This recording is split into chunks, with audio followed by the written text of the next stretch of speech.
So finally, first Liverpool player scoring hat-trick under Arne Slot last night when Liverpool defeated Bayer Leverkusen 4-0 at Anfield.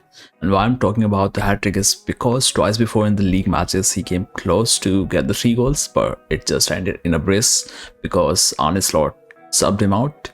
Same happened with Mo Salah before in the league match as well.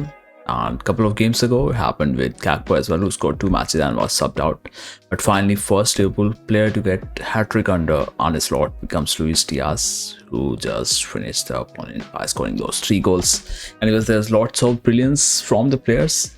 For example, Trent against Boniface and likes of Grimaldo, he was doing extremely well there. Even when Bayer Leverkusen changed their tactics a bit and was playing Boniface a lot wider on the left flank, Trent was doing absolute brilliant job. Other player was Konate, whose fitness has and consistency to pair up with Van Dijk has been pretty good this season so far. Fingers crossed, hopefully it continues this way.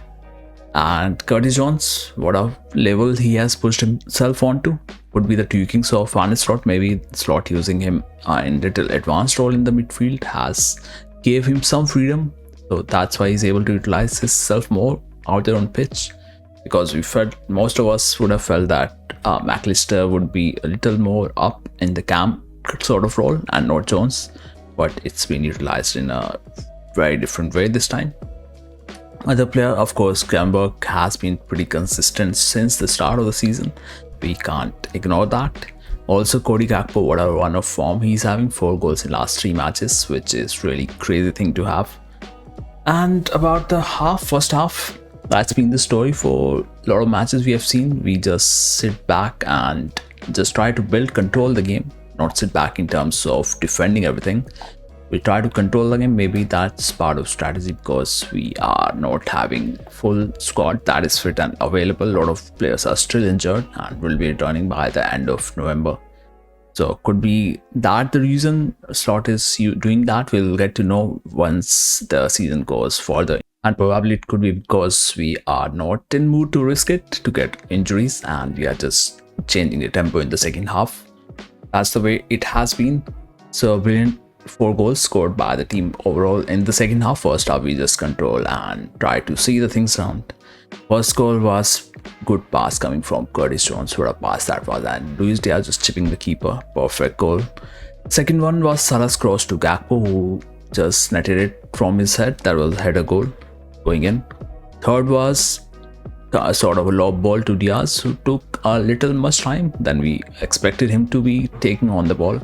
That was the third goal. Diaz getting a brace, and by the time game was ending, it looked like he wouldn't get his third goal, but all thanks to Robertson, who put in a tackle and there was shift in the attack. Even Darwin Núñez, he was expected to pass it on to Diaz, but he did not took a shot, and on the rebound, that's where Luiz Diaz scored his third goal. But anyways, 4-0 win, which puts Liverpool on top of the Champions League table, while they still are on the top of the Premier League table. So good things going in for Liverpool, but not so much for Real Madrid. That's what we are going to talk about in this part of the video. Of course, I didn't watch the whole game because all the matches were on the same time. Did watch the highlights of the Madrid versus Milan. So Milan are struggling at home. Last game they horribly lost to Barca, and AC Milan, who lost 3-1 to Liverpool, goes on to play at Santiago Bernabeu and defeats them 3-1. No one was expecting that to happen, but their fullbacks were brilliant. Call about Theo and Emerson. Of course, Rafinha was causing the issues on the wing against Lucas Vazquez, whom he bullied in the third goal, which Milan scored. That was Rangers scoring the third goal. And same Leao was well kept in the pocket by Trent Arnold when Liverpool played AC Milan at San Siro. So things to ponder about for Real Madrid. And of course they had a chances when they scored first goal coming off from the penalty, but a lot of their chances were off the mark. By the way, that was scored by Vinicius on the pen. There was a chance in the 90th minute when Rudiger was caught instead offside on the VAR intervention. So things could have went other way around had Madrid got a goal in the 90th minute, because there was still 6 minutes to be played in the match and scoreline would have been 3-2. You never know. It's Madrid and a lot of times we have seen that happen. Anyways, for AC Milan, first goal coming through the corner, Thiago scoring it through his header, putting the ball into the net.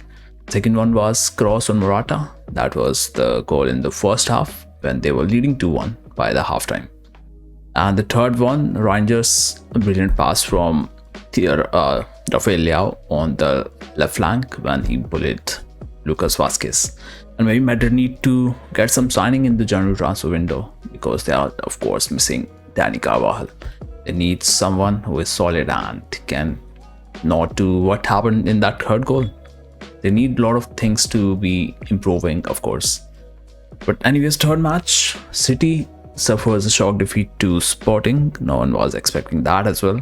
City are having a lot of injury issues at the backline. Was playing a 19-year-old Simpson named Kai in the centre-back position. And Gvardiol was playing as a left-back. That's a bit weird. Could have played Gvardiol alongside Akanji as centre-back pair.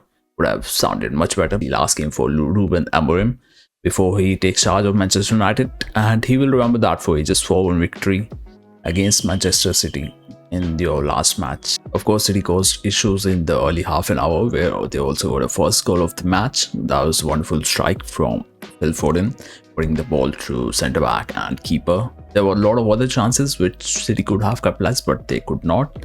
There was brilliant saves from the Sporting keeper that denied their chances. City was playing with young centre back who got bisected on the second goal, so lack of experience was definitely visible there. And they conceded third goal through penalty, and same happened in the fourth goal, whereas Haaland had a chance to make it 3-2 roundabout in 70th minute mark, which could have put some pressure on Sporting, but he missed the penalty and it hits the crossbar. That's how things went for City in the match, which they lost 4-1. Shocking result that makes it their third loss in a row for City. One in the League Cup against Spurs. After that, they lost to Bournemouth, and now they have lost 4-1 to Sporting. So that's the shocking match for the game week day 1. And as for the results, in total there were 9 matches. We talked about 3. First one was PSV winning 4-0 against Girona.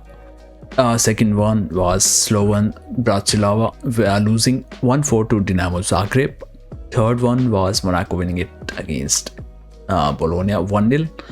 Dortmund winning it 1-0 against Sturm Graz, and Celtic getting 3-1 victory against over RB Leipzig. Lille getting a draw against Juventus. That's all for the game week day 1. What do you think about the results? And we'll be doing a watch long stream of Arsenal versus Inter, which will be happening tonight. So make sure to tune into the channel and drop a like to the video and subscribe as well.